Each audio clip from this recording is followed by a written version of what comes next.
Today's video, gagawin ko na ng review yung Skin Magical Rejuvenating Set Kit number 1. May nag-message kasi sa akin na hindi ko pa doon nagagawa ng update to. Nagtatanong din sa akin kung ito pa yung bang ginagamit ko, kung gumagamit pa rin ba ako ng Skin Magical Rejuvenating Set. Gumagamit pa rin ako. Ito yung huli kong ginawa ng video noong January 13, nakalagay dito sa box ko. Lahat ng mga set na ginagamit ko, nilalagyan ko yan ng date kung kailan ko siya sinimulan. Ito, sinimulan ko yung kit. Pagkatapos ko ng Flawless Kit, binuksan ko na to January 13, 2018. So, mag-iisang buwan na siya. Mag-iisang buwan na pala akong gumagamit ng Kit 1. Pero, once a day na lang yung toner ko. Ito pa yung ginagamit ko. Once a day na lang yung toner ko. Hindi na ako nagtutoner sa umaga. Ang ginagawa ko na lang, yung soap ko pa din sa mukha, yung pa din, Kit number 1 na soap, yung Extra Strength Rejuvenating Soap. Doon kasi ako hiyang hindi ko din gusto yung number 2 na soap. Hindi ko din hiyang yung Kit number 3 na soap. Kasi, ano yun eh, Kojic Depalmitate Soap. Nangangati yung mukha ko. Kaya dito lang ako sa 1 nagsistay. Hindi ako basta-basta gumagamit ng sabon. Sinusubukan ko. Yung sa Kit 1, nasubukan ko siya. Pero hindi talaga, masasabi mo talaga na kung maganda yung sabon o hindi. Pero may iba ha, nahiyang sila sa set ng Kit 2 o Kit 3. Depende kasi sa skin eh. Pero sa akin kasi, mas hiyang ako dito sa Kit number 1. Kaya doon ako nagstay. Yun. Papakita ko pala sa inyo yung toner ng ng Kit 1 ko. Hanggang dito pa rin siya. Mag-iisang buwan na hanggang dito pa din. Kasi nga once a day na lang ako mag-toner, sa gabi na lang. Hindi na ako nagto-toner sa umaga. Kapag hindi ako nakapag-toner ng gabi, magto-toner ako niya ng umaga. Ganun ang ginagawa. Basta once a day na lang ang ginagawa ko. Yun. Tapos sa umaga, ganun pa rin. Hilamos ako ng sabon. Hinahati ko yun eh, yung soap ng Kit 1. Hinahati ko sa gitna. Kasi sa mukha ko lang naman siya inaano eh. Ginagamit. Iba naman yung sabon ko sa katawan. Tapos nagsa-sunblock cream minsan, tapos pinaputungan ko ng ibang cream, yung Miracle cream.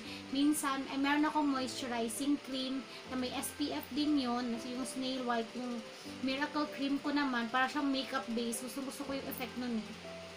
Yun, pwede siyang ipagpatong walang hindi siya malagkit sa akin. Okay lang, maganda. Ngayon, dahil gabi na, maglalagay ako ng toner. Tatapos ko lang magilamos ng mukha ko. Yun, nasa na yung cotton. Ito yung cotton ko. Itong lagayan na to, nakita nyo na din to sa mga review ko ng Skin Magical. Ito yung ginagamit ko. Pero itong cotton na to, hindi to yung ubos na. Ang cotton ko, di ba, lagi nyo nakikita, lagi kong yung cotton na, nilalapad ko siya. Ngayon, hindi na ako bumibili ng ganun. Ito na yung binibili ko na cotton. Yung Clean Cotton Rounds Multi-Purpose, the most convenient way to use cotton. Char! 100% pure cotton kasi siya. Tapos 80 pads. Nakalimutan ko kung magkano to. Nagustuhan ko to. Una kong nalaman to nung pinadalhan ako ng Garnier Philippines ng nila, micellar nila, tsaka yung eye roller. Yung eye roller ginagamit ko pa rin hanggang ngayon. Kasi meron pa eh. So, ito yung cotton ko. Ayan, maglalagay na ako ngayon kasi nga nagtatanong sa akin kung ito pa rin yung ginagamit ko. Oo, ito pa rin yung ginagamit ko. Toner. Marami pa nga. Dito pa. Ito. Ayan. Dito pa yung toner. Kaya madami pa din. Ayan. Maglalagay na ako ng toner. Kunin ko muna yung aking mahiwagang salamin. Gabi na ngayon, tulog na si Iya.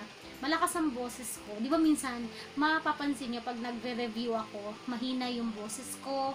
Tapos, parang soft lang. Excuse me. Parang soft lang. Ibig sabihin yan, gabi na, natutulog na yung mga tao. Si Iya, tulog na. Pero yung mother and father-in-law ko, umuwi kasi sa probinsya. So, pwede kong lakasan yung boses ko konti para mas malinaw sa video. Kasi may iba na nagsasabi na mahina ang boses ko. Yung kasi nga, may natutulog din sa gabi na ako gumagawa ng video. Kasi sa hapon, madalas kaming umalis. Ngayon, nagkataon, nagising pa ako, 11 na. Kasi nakatulog ako ng hapon. Ayun.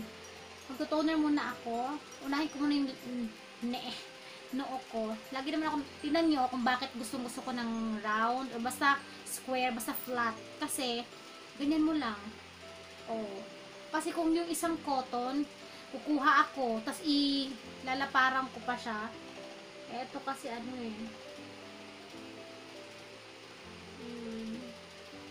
dahan-dahan lang. Hindi ko pinapahiran yung under eye ko. Kasi, manipis ang skin dyan. Tapos, aksidente na ano ko siya na ganun, mahapde. Yung sa upper lip, pa iba, madalas pag sa mga first time siguro, madalas, nagkakasugat or parang nasusunog dito banda dito sa jaw. Ayan, madalas na kasi siguro sa pagpapahid madiin. Huwag didiinan. Once nasugat or parang nasunog, kasi sa pagpapahid yun, tsaka madami masyado yung toner. Kapag nagsugat na, nag-start na magsugat, huwag mo lang munang pupunasan yung part na may sugat. Ganyan yung nangyari sa kumari ko. Nagkasugat siya dito sa may, kahit yung kapatid ko, yung si Charlotte dito din nagkasugat. Sabi ko lang wag mo nang papahiran yung may sugat kasi mawawala din naman siya. Yun. Yung isa namang nag-message sa akin yung dito sa may bandang lips niya. Naku, dahan-dahan magpunas diyan. Kasi minsan yung iba pag makapagpahid, 'di ba? Madiin, nagmamadali, tapos madami yung toner. 2 weeks pa lang ubos na yung toner. Sa akin yung toner umaabot ng 1 buwan 'yan. Kaya huwag masyadong didiinan. Dahan-dahan lang. Ayan. Tapos, tenga, leeg. May iba na hindi sila nagpapahid sa leeg. Kumari, first din lang gumamit, nagpahid sa leeg. Kinabukasan na mula ng ngate. Ibig sabihin nun, huwag mo nang susundan pa yan pagpahid. Kasi talagang lalala siya, lalala. Sa akin kasi, ewan ko, hindi naman sensitive yung skin ko. Ayan no, di ba nakikita nyo, nagpapahid ako sa leeg ko, sa sapato ko, hindi naman. Kasi yung kumare ko din, na si Cathy naman, na nag-ano din siya na rejuvenating set, noon Dr. Alvin pa nun eh. Nakita ko talaga yung neck niya pulang-pula, tapos pag pinagpapawisan siya, makate, pulang-pula na makate, parang bungang araw. Stop muna sa pagpahid sa leeg.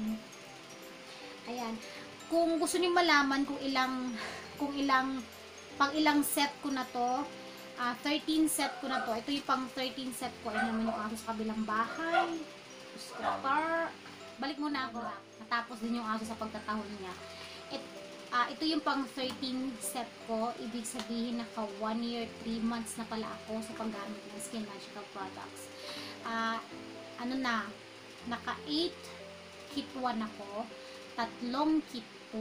Isang kit 3. Isang flawless whitening kit.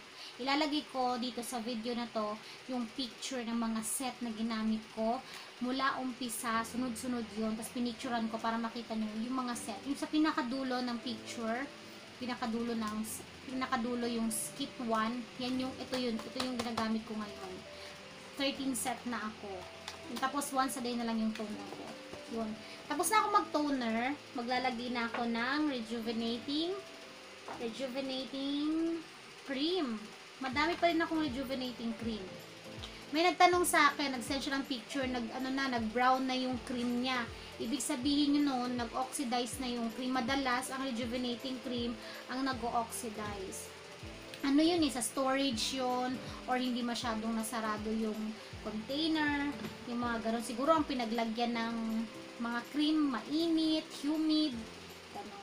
Sabi naman ng dun sa binigay sa akin ni Joanne letter, galing Skin Magical, safe daw siyang gamitin. Pero, nung ganun ang nangyari sa cream ko, hindi ko na siya ginagamit. Ewan ko, basta, hindi ko na siya ginagamit. Tapos, ang Age Eraser Collagen Cream. May nagtanong sa akin na bakit daw age defying yung, kasi noong unang mga cream na ginamit ko una-una, age defying. Ito ngayon kasi ay Age Eraser Collagen Cream. Tapos ngayon nagbago na Age Defying Collagen Cream. Ito yun, super white. Itong dalawang gagamitin ko. Una, rejuvenating cream muna ang ilalagay ko sa face ko. Medyo madami pa. Kagabi hindi ako nakapaglagay sa sobrang antok ko. Malis kasi kami ni Jerome kagabi.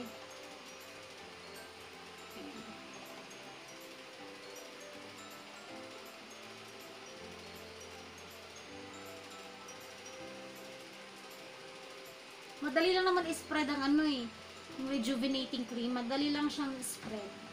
Yung sunblock cream lang, medyo very thick yung cream niya. Ay, sorry. Tapos next, medyo patutuyuin ko lang ng konti. Tapos maglalagay na ako ng age eraser, age defying collagen cream. Maraming nalilito dito. And may nag-message sa akin, kagabi yata yun eh. Tinatanong niya na hindi ba daw fake yung nabili niyang set. Kasi nabili niya sa ibang seller. Tapos ang nakuha niya, sunblock gel. Sabi niya fake ba daw? Ano kasi, dalawa yung sunblock ng rejuvenating set ng Skin Magical. Merong gel, tsaka merong cream. Ako, mas gusto ko yung cream. Depende kasi sa skin yun na. Depende sa skin ninyo kung ano yung magugusto. May iba na gusto yung gel. May iba na gusto yung cream. Yun. Bago kayo bumili ng ng kit, ng mga kit, i-check nyo muna, tanungin nyo muna yung seller kung, pupunta kayo sa mismong store, tignan nyo muna yung laman, tignan nyo yung mga cream, kung yung sunblock gel ba or cream. Minsan kasi pag bumili ka, pag uwi mo sa bahay, ang nakuha mo gel, yung pala cream pala ang gusto mo. Ganon, i-check nyo muna. Pwede naman yun eh. Tsaka may nabibiling niyan, may nabibiling cream lang, may nabibiling toner, may nabibiling soap lang. Ano pa bang sasabihin ko? Sabihin ko sa video. Minsan nagla-live ako sa Facebook page ko. Sabi nung nag-comment sa akin, nakalimutan ko yung pangalan niya. Sabi niya, mag-live daw ako lagi para pag may mga tanong, instant nasasagot ko. Pag may time, yun, sa awa ng Diyos, nakakapag-live naman. Nakakatuwa lang kasi may mga nanonood. Tapos nag-e-enjoy naman din ako. Tsaka mababait naman yung mga mga viewers ko, mababait sila. Kasi pag once na mabait ka, magiging mabait sila sa'yo. Pero minsan talaga, hindi naman tayo perfect, di ba? Minsan, nasasaktan ka, may mga nagbabash. Ay, hindi ko na sila pinagpapansin. Si Lord na bahala sa kanila. Yun. Ayun, nakapaglagay na ako ng toner. Tapos, nakapaglagay na ako ng rejuvenating cream. Nakapaglagay na rin ako ng age-defying collagen cream. Tapos, ang nilalagay ko sa mata ko, minsan naglalagay ako dito sa sa under eye ko. Paubos na yung eye roller ko. Maganda din yung Garnier na eye roller. Tapos, meron akong inaantay pa na cream para din sa under eye. Mukhang maganda siya. And saka ko na siya ikukwento sa inyo pag nasubukan ko na, tapos gagawin ko ng review para, kasi may nag-message, sakto naman may nag-message sa akin na gumawa daw ako. Sana makahanap ako ng para sa eye bags, mga ganun, puffy eye, ganun. Sana matanggap ko na, excited din ako matanggap yun.